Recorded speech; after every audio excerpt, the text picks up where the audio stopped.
Hello students, good morning. हम लोग आज क्लास 11 का कॉम्प्लेक्स नंबर में आगे बढ़ते हैं। हम लोग जितना पढ़े हैं उसके आगे लास्ट वीडियो जरूर देख लीजिएगा। पार्ट 1 पार्ट 2 आ चुका है, ये पार्ट 3 वीडियो है। अब इसमें आप देखिए, पार्ट 1 पहले देख लीजिएगा कि कॉम्प्लेक्स नंबर क्या होता है, शुरुआत कैसे हुआ कॉम्प्लेक्स नंबर का, उसके बारे में आपको बता चुके हैं। आज हम लोग देखेंगे उसके आगे, ठीक है। कुछ क्वेश्चन करते हैं और समझते हैं। देखिए, मैथ्स है तो कंप्लीटली अबाउट क्वेश्चंस, जितना क्वेश्चंस करेंगे उतना हमारा मैथ अच्छा होता जाएगा, ठीक है। तो कंसेप्ट देखिए और क्वेश्चंस घर आप बैठ के प्रैक्टिस कीजिए। बुक्स निकालिए अपना, जो भी इंडेक्स बुक क्वेश्चन बुक्स सबका है, आर एस अग्रवाल है, एनसीईआरटी, जो भी अगर बुक्स आर डी शर्मा है निकाल लीजिए, आप बैठ के बनाइए। पहले सीखिए कंसेप्ट। चलिए हम लोग क्वेश्चन करते हैं। पहला क्वेश्चन आपके पास है कि 1 प्लस आई का पावर 2, आई का पावर 4, आई का पावर 6, और ये चलते जाएगा। आई का पावर कितना? आई का पावर 2n। इसको हमको निकालना है ना, इसका वैल्यू निकालना है, ठीक है। आइए सोचते हैं कैसे करेंगे इसको हम लोग। देखिए, आपसे सबसे पहले पूछेंगे सर यहां से लेकर यहां तक कितना टर्म है, कितने लोग हैं। तो आप बोलिएगा सर कि सर हमको समझ में तो नहीं आ रहा है कितने टर्म है, तो आपको हम बताते हैं। देखिए, अगर देखा जाए तो यहाँ 2 से लेकर 2n तक, देखिए 2 है, 4 है, 6 है, 8 है। जैसे आपसे पूछेंगे कि 2, 4, 6, 8, 10 कितने लोग हैं 2 से लेकर 10 तक कितने लोग हैं? तो बोलेगा 5 लोग हैं। 1, 2, 3, 4, 5 आया समझ में। उसमें कि ये 2 का है, 2, 4, 6, 2n तक है, 2 का मल्टीपल में है, इसे भी 2 का मल्टीपल में है। तो आप बोलेगा सर यहाँ से यहाँ तक 5 टर्म है, यहाँ से लेकर यहाँ तक 5 टर्म है। कितने टर्म है? 5 टर्म है। उससे पहले मान ले 1 लिख देते हैं, तो आप कितना हो गया? 6 टर्म हो गया। कितना हो गया? 6 टर्म हो गया। ध्यान दिए, यहां से लेकर यहां तक में n टर्म है। 2 का मल्टीपल तो है पर n टर्म है। जैसे आप बोलेंगे 5 टर्म है, 5 टर्म है। यहां से लेकर यहां तक में n टर्म है और प्लस आगे है, तो कितना हो जाएगा? n + 1 term. सबसे पहले ये समझिए आप कितना टर्म है यहाँ पे। तो हम सबसे पहले बोलेंगे सर कि मेरे पास यहां से लेकर यहां तक में n + 1 टर्म है, n + 1 टर्म है। ये समझिए पहले आप, फर्स्ट ऑफ ऑल। आया समझ में? अगर समझ में नहीं आया है तो फिर समझिए आप। जैसे मेरे को कहते हैं ना, जैसे आपसे पूछेंगे कि सर 2, 4, 6, 8, 10, 12, 14 कितने टर्म है? ये सब 2 का मल्टीपल है, 2 का मल्टीपल है। बोलेगा 7 टर्म है। तो आप बोलेंगे सर 2 का मल्टीपल 7 टर्म है। हाँ 7 टर्म है। ये 7 लोग है, यहाँ पे 7 लोग हैं। तो वही चीज 2 का मल्टीपल में 2, 4, 6, 8, 2n तक है, 2n का मल्टीपल में है। तो हम बोलेंगे सर यहाँ से n टर्म है और यहाँ पे 1 है। अरे 2n और 2 का मल्टीपल है, सोचेगा नहीं कि उससे डबल हो जाएगा, है ना, तो आधा कर देंगे उसको। समझिए ऐसे अगर 14 तक है ना, देखिए ध्यान दिए, अब समझिए कैसे हो रहा है। समझिए ऐसे 7 कैसे हुआ। 14 तक है, 2 का मल्टीपल में है, तो क्या करेंगे? 14/2 कितना हो गया? 7। ऐसे समझिए आप, ठीक है। और 1 आगे है इसलिए 1 प्लस कर देंगे। आप समझिए इसके आगे अब हमको इसका सम निकालना है, ठीक है। तो हम लोग आप देखिएगा तो एक जीपी है, जहां तक हमको ध्यान दे रहा है एक तरह जीपी है। देखिए, इसको आई स्क्वायर से मल्टीप्लाई के यहाँ पहुंच गए, इसको आई स्क्वायर से मल्टीप्लाई के यहाँ आए, इसको आई स्क्वायर से मल्टीप्लाई के यहाँ आ गए। मतलब जीपी है, एक तरह का जीपी है। जीपी का सम निकालना है। और लास्ट कल क्लास में बताया आपको जीपी का सम निकालने के लिए sum of n term of GP कितना होता है। तो फर्स्ट टर्म a है ना, r का पावर n - 1 अपॉन में r - 1। ये GP sum of n term of GP का सम होता है। सम ऑफ n टर्म का जीपी होता है। फर्स्ट टर्म कॉमन रेशियो का पावर n - 1 अपॉन में r - 1। ये आप क्लास 7 में पढ़ चुके हैं इससे पहले। अगर नहीं पढ़े हैं तो कोई बात नहीं, अब यहां समझिए आप। देखिए आप, अब हम लोग इसका सम निकालते हैं, सम, ठीक है। तो देखिए, इसको हम लोग लिख सकते हैं, इसको लिख सकते हैं i का पावर 0, ऐसे लिख सकते हैं, है ना। चलिए मत लिखिए आप, चलिए 1 मानिए, इसको 1 मानिए आप, चलिए 1 मानिए, 1 हो गया, ठीक। चलिए सम निकालते हैं। तो पहला टर्म कितना होगा? फर्स्ट टर्म a होगा। सम निकालते हैं इसका सम। तो a कितना हो गया? a हो गया 1, पहला चीज a हो गया 1, ठीक। उसके बाद r कितना है? तो i का स्क्वायर है। कॉमन रेशियो कितना है? i का मल्टीपल हो रहा है, r स्क्वायर है। और उसके बाद में कितना? n कितना है? n + 1 है। n समझ रहे हैं कितने लोग हैं? तो n + 1 टर्म है, ठीक है।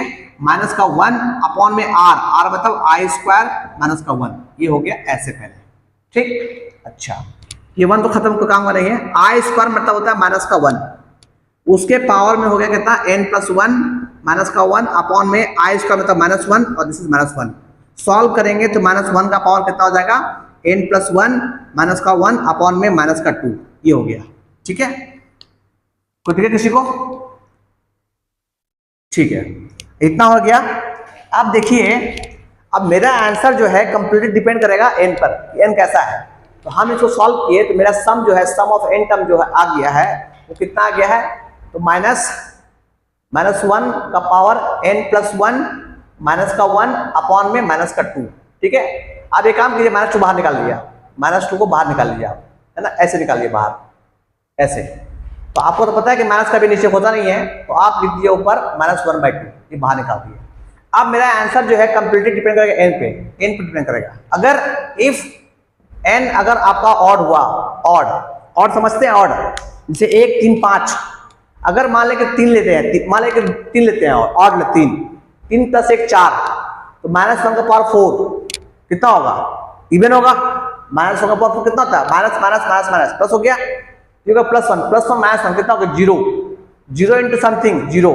उस केस में आपका आंसर जो आएगा, उस केस में आपका सम ऑफ n टर्म जो आएगा वो 0 आएगा। आया समझ में? तो हम क्या बोलना चाह रहे हैं, हम बोलना ये चाह रहे हैं कि सर आपका Sn जो है का आंसर 2 ठो आएगा। एक आएगा जब n का वैल्यू ऑड लेंगे तो इसका आंसर 0 आएगा, और जब n का वैल्यू इवन लेंगे, इवन समझते हैं, देखिए मेरा आंसर जो है कंप्लीटली n पे डिपेंड कर रहा है, ठीक है ना। यहाँ पे n का वैल्यू नहीं दिया हुआ है, इसलिए हम केस मान ले रहे हैं कि ऑड होगा तब क्या होगा, इवन होगा तो क्या होगा। मान लेते हैं n का वैल्यू हम लोग इवन मानते हैं, 2 मान लिए, 2 प्लस 1 कितना हो गया, 3, कितना हो गया 3, -1 का पावर 3 कितना होगा, -1 -2 और 2 कट गया, है ना, -2/2, तो 2 कट गया, एक बार ध्यान दिए क्या हो रहा है, ये हो गया -1/2 इंटू कितना हो गया, दिस इज माइनस का 2 से 2 कट गया तो कितना बचा, -1 into 1, दैट इज आंसर 1। मतलब इसका आंसर 2 आएगा, जब ऑड होगा तो 0 और जब इवन होगा तो 1। आया समझ में? एक अच्छा क्वेश्चन था आपका बुक्स का, है ना, आपका इंडेक्स बुक जो भी आर सवाल है, यार सर मैं वहां देख लीजिएगा, क्वेश्चन मिलेगा आपको। ऐसा क्वेश्चन को ऐसे सॉल्व करेंगे हम लोग, ठीक। आप यहाँ पे छोड़ सकते हैं, पर बेटर होगा कि आप इसका अंदर की बात को भी समझिए आप, कि आगे हम लोग को क्या सीखना है, ठीक। चलिए क्वेश्चन और करते हैं हम लोग, इसको वीडियो पॉज कर लीजिएगा और लिख लीजिएगा, फिर आप हम लोग धीरे धीरे पढ़ेंगे, है ना। वीडियो को जितना शॉर्ट हो सके करेंगे आपको। अभी फिलहाल हम आपको पूरा कंप्लीट सिखाएंगे आपको कॉम्प्लेक्स नंबर, और भी आगे पढ़ेंगे, ऐसा नहीं कॉम्प्लेक्स नंबर और भी पढ़ेंगे, बट अब धीरे धीरे पढ़ेंगे, धीरे धीरे। आइए एक क्वेश्चन और लिखते हैं, देखिए इसको बनाइए। क्वेश्चन है पाई k = 1 से लेकर 100 तक, है ना, i का पावर k, इसका आंसर क्या होगा, ये पूछा गया आपसे। बहुत अच्छा क्वेश्चन ये भी आपके लिए है। इसको आप वीडियो पॉज कर लीजिए और ट्राई कीजिए पहले आप। देखिए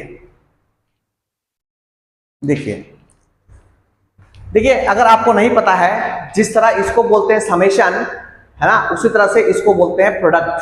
आपको ये पता होना चाहिए, इसको पाइप नहीं बोलते हैं यहाँ पे।